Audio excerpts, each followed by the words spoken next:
गुड्डू कब मरेगा। एक दिन ठेले पर भार अधिक होने के कारण रामू से ठीक से संभाल नहीं पाया और तेज गति से आती ट्रक से भिड़ गया। अगले ही पल उसकी मौत हो गई और उसके पीछे रह गई उसकी पत्नी जानकी और दो छोटे छोटे बच्चे गुड्डू और गुड्डी। एक तरफ रामू का अंतिम संस्कार किया जा रहा था और दूसरी तरफ उसके बच्चे बिलख रहे थे। नहीं, इसीलिए नहीं कि पापा मर गए थे, वो तो भूख से बिलख रहे थे। उन्होंने कई दिनों से पेट भर खाना नहीं खाया था और आज तो मुंह में एक निवाला भी नहीं गया था। सो भूख से रोए जा रहे थे। माँ माँ कुछ खाने को दे दो ना माँ, बड़ी भूख लगी है माँ, कुछ दे दो ना। कोई पत्थर दिल भी इस दृश्य को देखकर पसीज जाता। पड़ोसियों को भी दया आ गई, अगल बगल से खाना आ गया। बड़े दिनों बाद आज गुड्डी और गुड्डू पेट भर के खाना खा रहे थे। अजीब विरोधाभास था। एक तरफ लोग रामू की मौत पर दुख व्यक्त कर रहे थे, वहीं दूसरी तरफ उसके अपने बच्चे बड़े चाव से भोजन कर रहे थे। जानकी ने अगले कुछ दिन इसी तरह से उधार लेकर और इधर उधर से मांग कर अपना और अपने बच्चों का पेट पाला। लेकिन ये कब तक चलता। लोगों ने मदद करना बंद कर दिया।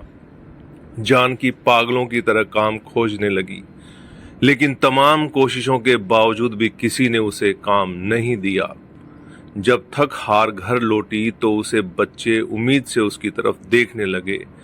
गुड्डू तुतलाती आवाज में बोला, क्या लाई हो माँ, जल्दी से खिला दो, बड़ी भूख लगी है। माँ रो पड़ी और बच्चे समझ गए कि माँ के पास कुछ भी नहीं है। एक पल के लिए अजीब सा सन्नाटा पसर गया। फिर गुड्डी बोली, माँ ये गुड्डू कब मरेगा, पागल हो गई हो, ऐसा क्यों बोल रही हो। माँ ने डांटते हुए बोला, माँ जब पापा मरे थे तो उस दिन हम लोगों को पेट भर खाना मिला था, गुड्डू मरेगा तो फिर खाना आएगा ना। गुड्डी की बातें सुनकर माँ की आंखें फटी की फटी रह गई। उसके पास गुड्डी की बात को कोई जवाब न था। दोस्तों, ये सिर्फ एक कहानी नहीं है, ये दुनिया के करोड़ों लोगों की हकीकत है। इस पर गौर कीजिए। जिस खाने को हम थाली में ऐसे ही छोड़ देते हैं, उसकी कीमत को समझिए। बचपन से हमें अन्न का आदर करना सिखाया जाता है, लेकिन चूंकि हमने कभी असल भूख नहीं देखी होती, इसीलिए हम उसका आदर करना नहीं सीखते।